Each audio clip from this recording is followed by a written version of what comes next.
Remember this shader? Back in 2023, everyone was using it, but then it disappeared. It was one of the most beautiful shaders Minecraft has ever had, not because it was particularly realistic, but because of its very recognizable sky and water.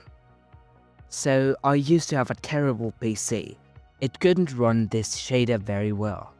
I would always get like 20 FPS. When I finally got the chance to upgrade to a system that could actually handle it, it had disappeared. So, what happened? And why is nobody talking about it? This shader is called Complementary Shaders. When you're searching up on Google, you can see it's getting regular updates. But when you download one of these, it looks completely different. The clouds, the water, everything. Only the end looks somewhat similar. When you look at the official page, you can't see anything, just a download button.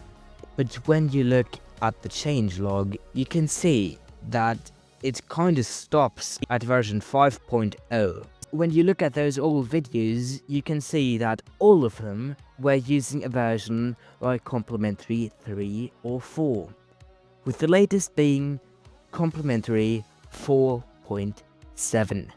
So, where did they go? When you look at the changelogs on the complementary.dev website, you can see that they list two separate shader packs, Complementary 5 and Complementary 4.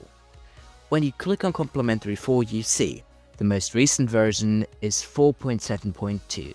If you look at the changelogs of Complementary v5 and scroll all the way down, you can see that Complementary is a brand new shader pack written by EmanGT, but also includes code originating from Complementary v4 and BSL.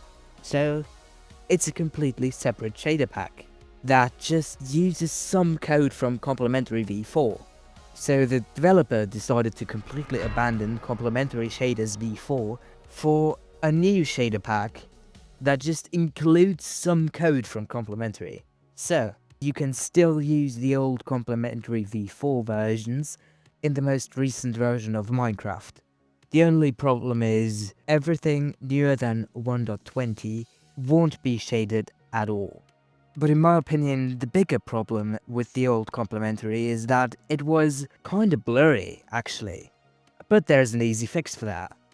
Go into the shader pack settings, then post-process, change the anti-aliasing to the light TAA or FXAA option to make the image a lot sharper and, in my opinion, a lot better looking.